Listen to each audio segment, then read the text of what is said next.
Hi students, welcome to English Madhyam. तो आज का हमारा पैसेज है टॉप स्पॉट। ठीक है, तो चलिए स्टार्ट करते हैं। One of the biggest impediments का मतलब होता है obstacle to India's aspiration to bid for the 2036 Olympic is the lack of enough world class performance. कह रहा है कि भारत की इच्छाएं हैं, एस्पिरेशन है, स्ट्रॉन्ग डिज़ायर है कि 2036 ओलंपिक्स के लिए वो बिड करें। मतलब वो चाहता है कि भारत चाहता है कि वो होस्ट करे, कि उसके लिए सबसे जो बड़ी बाधा ये है कि हमारे यहाँ जो है वो वर्ल्ड क्लास परफॉर्मर्स नहीं है। मतलब जो वर्ल्ड क्लास एथलीट्स हैं वो नहीं है। फॉर इंडिया, कह रहा है इंडिया के लिए, अ प्रोस्पेक्टिव होस्ट, एक ऐसा होस्ट जो कि एक्सपेक्टेड है कि होस्ट हो सकता है, targeting a prestigious top 10 finish is a humongous task. कह रहा है कि भारत के लिए टॉप 10 में फिनिश करने का जो टारगेट है वो बहुत ही बड़ा मैसिव टास्क है। हुमंगस मतलब massive. In the 21st century, कह रहा है कि 21वीं शताब्दी में, the country achieve it's best ever result of 48 with 7 medals at the Tokyo Olympics इन 2021। कह रहा है कि भारत ने सबसे अच्छी जो इनका रिजल्ट था या रैंकिंग थी वो 48 थी, जब इन्होंने 7 मेडल टोक्यो ओलंपिक 2021 में जीते थे। And was 71st with 6 medals at Paris 2024। और इन्होंने जो दूसरा इनका जो सबसे अच्छा परफॉर्मेंस था वो 71st रैंकिंग थी इनकी, जब इन्होंने पेरिस 2024 में 6 मेडल जीते थे। India needs to win approximately 30 to 40 medal. कह रहा है कि भारत को लगभग 30 से 40 मेडल जीतने की आवश्यकता है, including gold in double digit, जिसमें गोल्ड जो हो वो डबल डिजिट में हो, to be in a elite club. अगर भारत एक एलाइट क्लब में आना चाहता है, मतलब ऐसे ग्रुप में जो टॉप करते हैं मेडल टाली में, to chase this Olympic dream, कह रहा है कि इस ओलंपिक ड्रीम को पाने के लिए the union cabinet has approved an allocation of rupees to 29,054 crore and 8 fold increase. की यूनियन कैबिनेट ने 29,000 करोड़ रुपए जो हैं वो अप्रूव कर दिए हैं, और ये 8 टाइम्स ज़्यादा है। मतलब पिछले बजट जितना भी था उससे 8 टाइम्स ज़्यादा है। For the new phase of the Khelo India scheme, ये जो खेलो इंडिया स्कीम है हमारे यहाँ, जो कि स्पोर्ट को सपोर्ट करती है बेसिक लेवल में, उसका ये नए फेज के लिए इतने इतने पैसे सरकार ने अप्रूव कर दिए हैं। The primary goal of this ambitious grass roots programme, कह रहा है कि प्राइमरी गोल ये है इस ग्रास रूट्स प्रोग्राम का। एम्बिशियस मतलब जो बहुत ज़्यादा महत्वाकांक्षी हो, ऐसा प्रोग्राम जो बहुत कुछ करना चाहता हो, is to tap talent early for the 2036 Olympics. तो वो ये है कि सबसे पहले जो टैलेंट है उसको डिस्कवर किया जाए 2036 ओलंपिक्स के लिए। मतलब हमको टैलेंट ढूंढने होंगे। It aims to increase Khelo India centre, और इसका एम ये है कि वो खेलो इंडिया सेंटर्स को बढ़ाना चाहता है। State and national centres of excellence and aggregated academies, कह रहा है कि इसमें जो स्टेट हैं या फिर नेशनल सेंटर्स हैं एक्सीलेंस के, और ये जो ऑफिशियल एकेडमीज हैं, फ्रॉम रफली 1 पर डिस्ट्रिक्ट, एक डिस्ट्रिक्ट अभी मतलब इतनी है, हर डिस्ट्रिक्ट में एक सेंटर है। More than 1,000 centres at present, इस समय प्रेजेंट में 1,000 से ज़्यादा टोटल सेंटर्स है भारत में। टू एन एवरेज ऑफ 2 और 3। तो ये इसका प्रोग्राम का एम ये है कि ये जो नेशनल सेंटर्स हैं स्पोर्ट्स के या फिर स्टेट के, अभी हर डिस्ट्रिक्ट में एक है, तो ये एम ये है कि इसको 2 से 3 कर दिया जाए। इन्वॉल्विंग स्कूल्स एंड क्लब्स, इसमें क्या है कि स्कूल्स को भी इन्वॉल्व किया जाए, जो क्लब हैं उनको भी इन्वॉल्व किया जाए। Encouraging talented children to compete in a club level events, और एक तरीके से इंकरेज करना, मोटिवेट करना जो टैलेंटेड चिल्ड्रन हैं, ताकि वो क्लब लेवल जितने भी स्पोर्ट्स होते हैं या फिर इवेंट्स होते हैं उसमें वो compete करें। अपग्रेडिंग फैसिलिटीज़ को अच्छा करना है। And assimilating grassroots coaches and technical officials are essential ingredients of the wholesome scheme। कह रहा है कि फिर ग्रास रूट के जो हमारे कोचेस हैं, मतलब जो ग्राउंड में कोचेस हैं सबसे बेसिक लेवल पर, उनको जोड़ना है, एसिमिलेट करना मतलब इंटीग्रेट करना है, और जो टेक्निकल ऑफिशियल्स हैं हमारे यहाँ उनको भी जोड़ना है। एक तरीके से एक ऐसा सिस्टम बनाया जाए कि जितने ग्रास रूट लेवल पे या एकदम बेसिक लेवल पर जो हमारे कोचेस हैं या ऑफिशियल्स हैं उनको एक सिस्टम में लाया जाए। कह रहा है कि यही एक इम्पॉर्टेंट इंग्रेडिएंट है, मतलब एक तरीके से इम्पॉर्टेंट हिस्सा है या पार्ट है इस पूरे होलसम स्कीम का, ये पूरा जो कॉम्प्रिहेंसिव स्कीम है उसका। A novel concept of upgrading the knowledge of local coaches. Novel का मतलब होता है एक नया या फिर फ्रेश जो कॉन्सेप्ट है कि जो हमारे लोकल कोचेस हैं उनकी नॉलेज को अपग्रेड किया जाए बाय हेल्पिंग देम, उनकी मदद करके, overcome the language barriers posed by English, और उनकी जो पास एक तरीके से उनकी सब समस्याएं ये है या फिर बाधा है कि ये जो इंग्लिश की है कि हो सकता है कि भाई बहुत से जो ग्राउंड लेवल पे या बेसिक लेवल पे हर जगह कोचेस को इंग्लिश उतनी अच्छी नहीं आती या इतनी अच्छी तरीके से कम्युनिकेट नहीं कर पाते हैं। तो इन सब बाधाओं को दूर करते हुए एक नया कॉन्सेप्ट ये है कि उनकी नॉलेज को अपग्रेड किया जाए ताकि ये सब बाधाएं जो हैं वो बहुत ज़्यादा इफेक्ट ना डालें।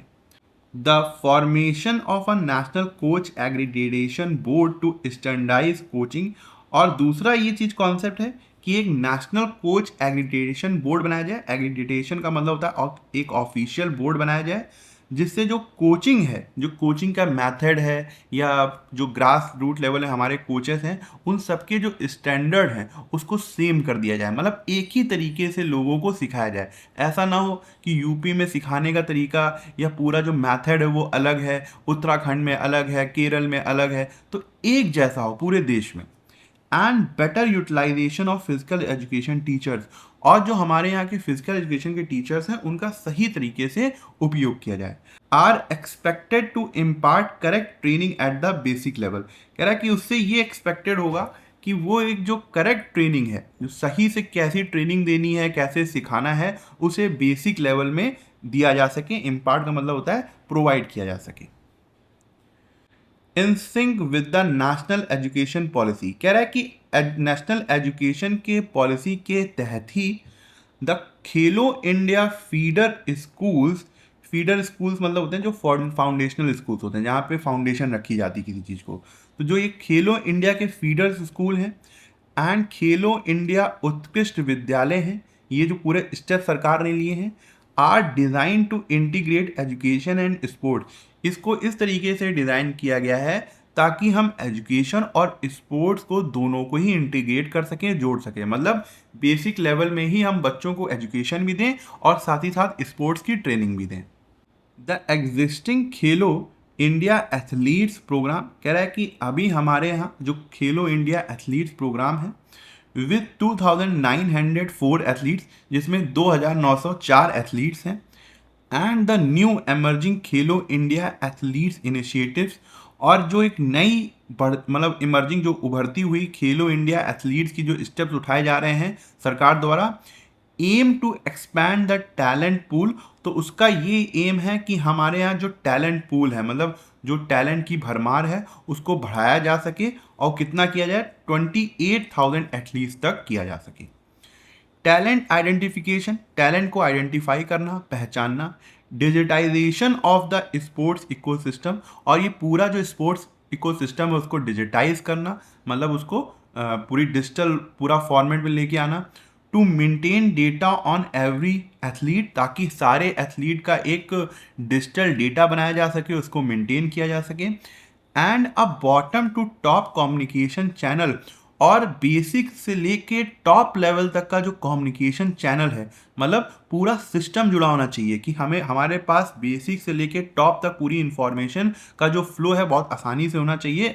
आर इट्स की कंपोनेंट, ये इसके इंपॉर्टेंट कंपोनेंट है। द ओवरऑल आउटले, कह रहा है कि टोटल जो खर्चा है including assistance to national sports federation, जिसमें असिस्टेंस से लेके मतलब जो हेल्प है वो भी इंक्लूड है, और ये जितने भी हमारे नेशनल स्पोर्ट्स फेडरेशन है, संघ हैं, वो भी इंक्लूड है, stand at a staggering 36,441 crore for 2026 to 31। कह रहा है कि जो टोटल आउटले है, टोटल खर्चा है, वो 2026 से 31 तक का कितना है 36,441। हाउएवर, हालांकि स्टैगरिंग का मतलब होता है एस्टॉनिशिंग, ठीक है, बहुत ज़्यादा बड़ा, बहुत ह्यूज। हाउएवर, हालांकि the biggest challenge will be effective and transparent implementation of the scheme. जो सबसे बड़ा चैलेंज हमारे सामने ये होगा कि किस तरीके से इस स्कीम को प्रभावी रूप से इम्प्लीमेंट किया जा सके और पारदर्शी मतलब ट्रांसपेरेंट होनी चाहिए स्कीम। ऐसा ना हो कि इसमें घपले स्टार्ट हो जाएं, करप्शन होने लग जाए। तो पूरी ट्रांसपेरेंट होनी चाहिए स्कीम और सही तरीके से उसको हम ग्राउंड लेवल पर उसको इम्प्लीमेंट कर पाएं। Enabling talent to graduate to the highest level. अपने यहाँ के जो टैलेंट होंगे उनको हाईएस्ट लेवल तक पहुंचाना। Already backed by the target Olympic podium scheme. कह रहा है कि ये जो टैलेंट है ये पहले से ही इनको सपोर्ट मिला हुआ है जो एक टारगेट ओलंपिक पोडियम स्कीम के जरिए। With an eye on the 2036 Olympics. और एक तरीके से हमारा जो एम है, जो हमारी एक तरीके से 2036 ओलंपिक्स के ऊपर नज़र है, and beyond will be crucial. और उसके आगे भी बहुत ज़्यादा इंपॉर्टेंट होगा। मतलब हमें अपने टैलेंट को हाईएस्ट लेवल तक पहुंचाना होगा जो कि टारगेट ओलंपिक पोडियम स्कीम के तहत पहले से ही सपोर्टेड हैं। और ये जो स्टेप है ये बहुत ज़्यादा इंपॉर्टेंट है 2036 ओलंपिक्स के लिए भी और उसके आगे के लिए भी। The 2030 Commonwealth Games in Ahmedabad will be an immediate test. कह रहा है कि 2030 का जो कॉमनवेल्थ गेम भारत में होना है अहमदाबाद में, वो तुरंत एक तरीके से इमीडिएट टेस्ट हो जाएगा। ये जो पूरा सिस्टम का ओवरहॉल हो रहा है या पूरा मॉडिफिकेशन हो रहा है उसका। The other major hurdle for India's attempt to emerge as a sporting power. कह रहा है कि भारत को जो स्पोर्टिंग पावर बनना है उसके सामने दूसरी बाधाएं ये हैं। इज इट्स डूबियस, डूबियस मतलब सस्पिशियस, डिस्टिंक्शन मतलब reputation as a doping hub. कि भारत की जो एक इमेज बनी हुई है या रेपुटेशन है कि एक डोपिंग हब बन गया है, मतलब एक सेंटर बन गया है जहाँ पे बहुत ज़्यादा लोग डोपिंग में पकड़े जा रहे हैं। तो ये एक हर्डल है। Strict anti doping measures. कह रहा है कि हमको बहुत ज़्यादा strict anti doping measures steps उठाने होंगे। Promotion of a sports culture. और अपने देश में स्पोर्ट्स कल्चर को बढ़ावा देना होगा by maximising the scope of the fit India movement. Fit India movement को बहुत ज़्यादा बढ़ाकर। And a focus on the grass root development. और हमारा जो फोकस है वो ग्रास रूट डेवलपमेंट में होना चाहिए। Must go hand in hand to achieve the desired result. मतलब जो हमारा फोकस है वो ग्रास रूट डेवलपमेंट्स में एक साथ ही होते रहना चाहिए।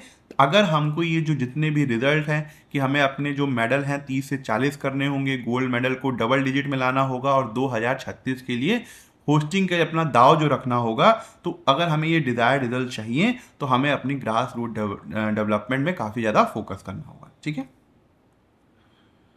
प्राइमरी पर्पस क्या है पैसेज का? Detail the strategic initiative. कि जो हमारी रणनीतिक स्टेप्स हैं उसको बताना कि हम क्या करने वाले हैं। इंक्रीज फंडिंग, फंडिंग को इंक्रीज करना। एंड की चैलेंजेस, और जो भारत के सामने इंपॉर्टेंट चैलेंजेस हैं in India's quest to build elite Olympic level athlete. कि भारत के सामने जो समस्याएं हैं कि किस तरीके से हमें अपने ओलंपिक लेवल के एथलीट्स तैयार करने हैं।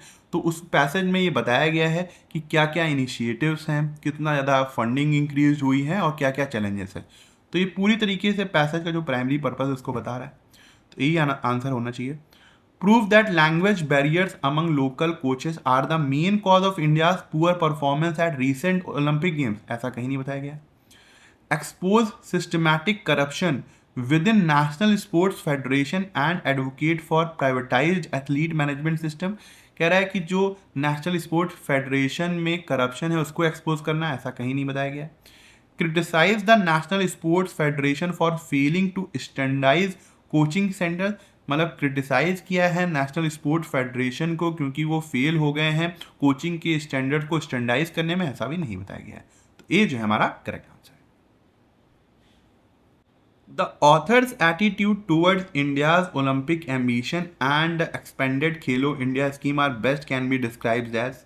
कह रहा है कि जो ऑथर का एटीट्यूड है भारत की जो ओलंपिक की एम्बिशन है उसको लेकर, और यह जो ये खेलो इंडिया स्कीम जो एक्सपैंड की गई है उसको लेकर कैसा एटीट्यूड है।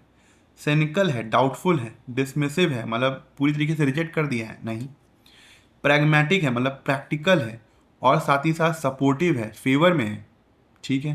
देखो भाई उसने प्रैक्टिकल अप्रोच भी बताई है कि क्या क्या समस्याएं हैं, कैसी चीज़ें सुधर सकती हैं, और साथ ही साथ सरकार का सपोर्ट भी किया है इस मामले में कि हाँ ये बहुत अच्छा कदम है एक तरीके से कि ये जो खेलो इंडिया स्कीम को एक्सपैंड किया जा रहा है उसमें इतना पैसा लगाया जा रहा है। स्कॉर्नफुल है मतलब डिसरेस्पेक्टफुल है, ऐसी टोन तो नहीं दिखी। डिनंशिएटरी का मतलब होता है कि बहुत ज़्यादा कंडेम कर रहा है, क्रिटिसाइज कर रहा है, नहीं। इनडिफरेंट मतलब बिल्कुल भी केयर नहीं कर रहा है इस टॉपिक के बारे में। डिटैच है, बिल्कुल न्यूट्रल है, नहीं। तो हमारा बी आंसर है। It can be inferred from the author's argument that targeting a top 10 finish at the 2036 Olympics is a humongous task because कह रहा है कि हम ये समझ सकते हैं इस पैसेज से कि जो ऑथर का तर्क है कि टॉप 10 फिनिश किया जो टारगेट है वो बहुत बड़ा टास्क है, क्योंकि local coaches refuse to upgrade their basic technical qualification, ऐसा कहीं नहीं बताया गया है।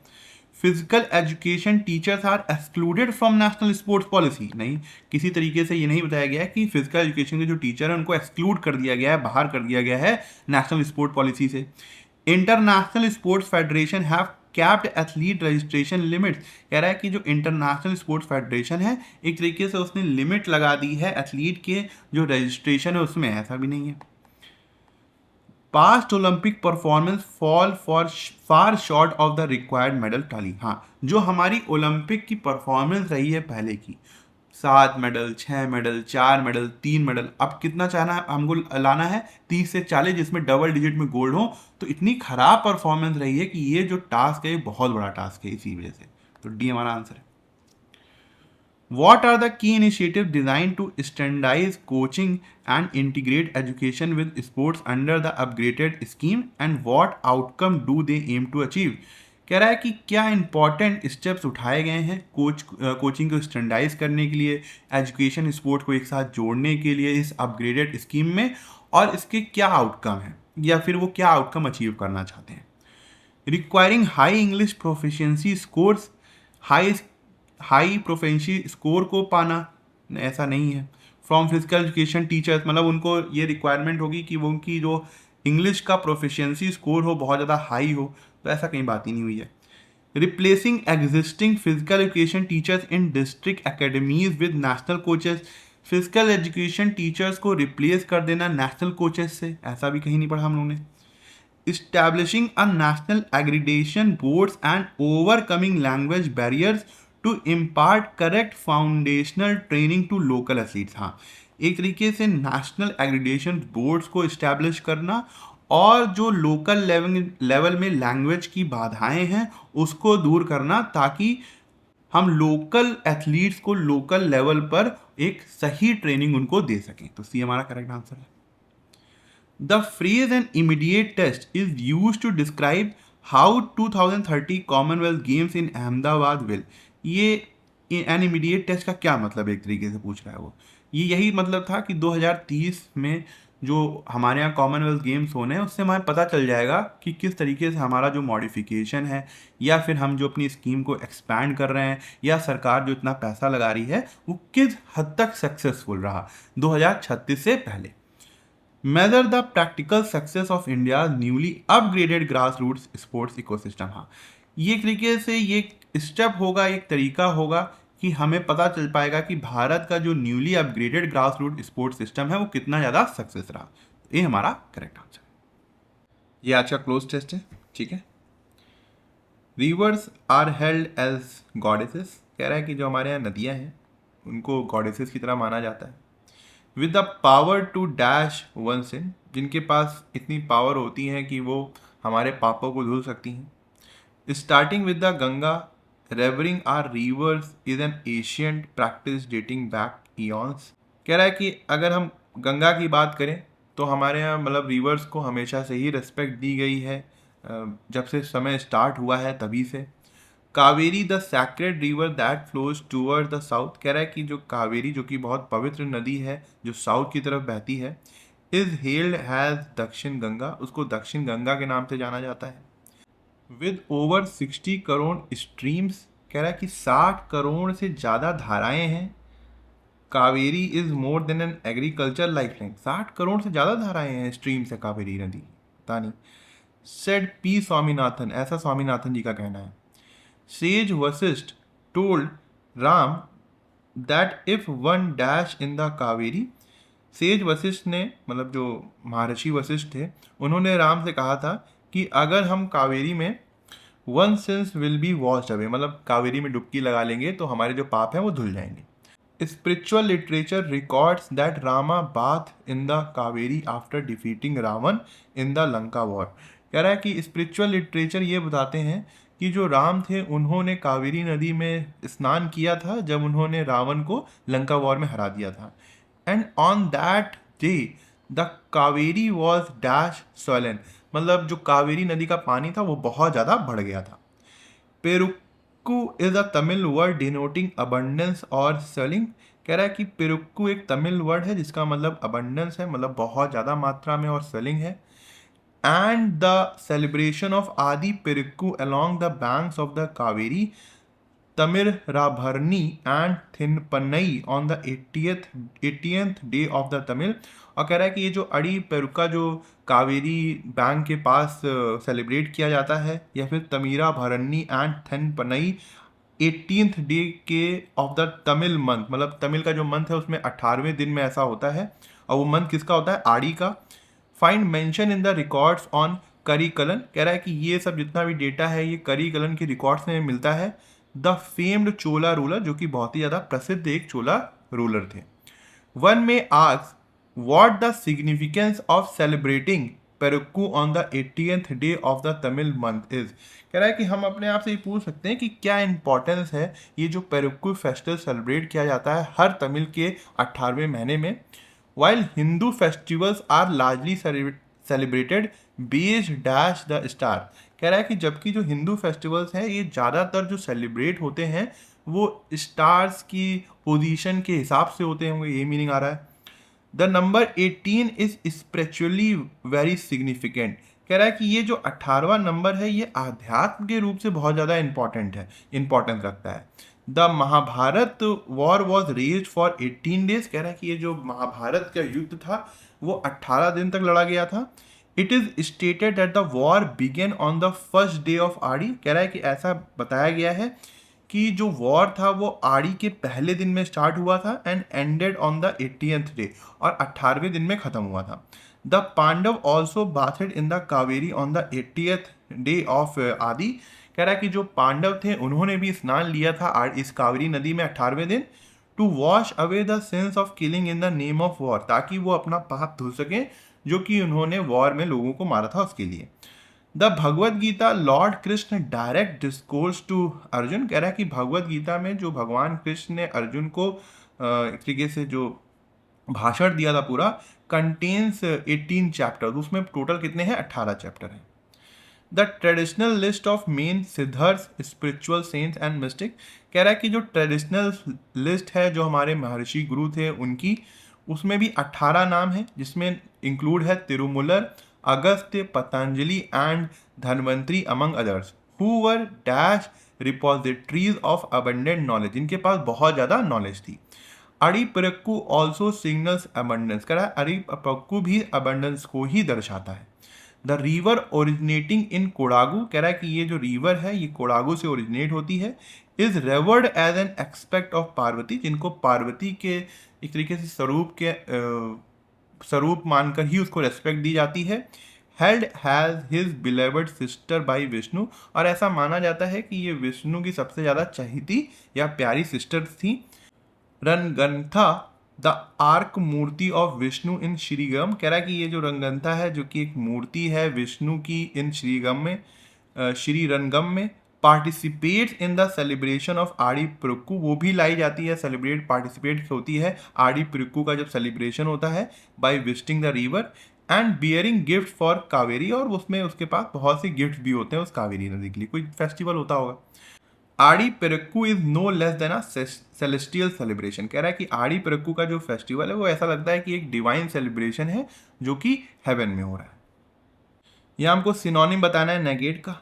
नेगेट का मतलब होता है वैलिडेट करना, वैलिडेट का मतलब होता है कन्फर्म नहीं, नलीफाई का मतलब होता है कैंसिल करना, ठीक है, एक्जर्बेट का मतलब होता है किसी चीज़ को और ज़्यादा वर्सन करना, खराब करना, सस्टेन का मतलब होता है मेंटेन करना। तो बी हमारा करेक्ट आंसर है।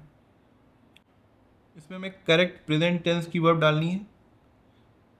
To maintain subject verb agreement, ठीक है। Says versus told Ram that if one dash in the Kaveri, one जो है वो सिंगुलर सब्जेक्ट की तरह काम करता है, one since will be watched away, ये कंडीशनल सेंटेंस की तरीके से है। यहाँ पे सेकंड पार्ट जो विल से है तो यहाँ पे एक सिंपल प्रेजेंट आएगा, सब्जेक्ट के अनुसार वर्ब आएगी, तो बात तो नहीं होगा, प्लूरल वर्ब है, बात सही है, ये सिंगुलर वर्ब है, पास्ट टेंस नहीं होगा, बात ही नहीं होगा, तो बी हमारा करेक्ट आंसर है। सलन का हमको एंटोनिम बताना है, इसका मतलब कोई चीज़ बढ़ जाना, तो ये तो एक्सपेंडेड तो सिनोनिम हो गया। डिस्टेंडेड भी एक तरीके से सिनोनिम है, इसका मतलब ब्लोटेड, किसी चीज़ का बढ़ जाना, ये भी नहीं होगा। श्रंकन का मतलब सिकुड़ जाना, तो ठीक है। एलिवेटेड का मतलब भी रेज्ड होता है, तो ये होगा हमारा सी करेक्ट आंसर।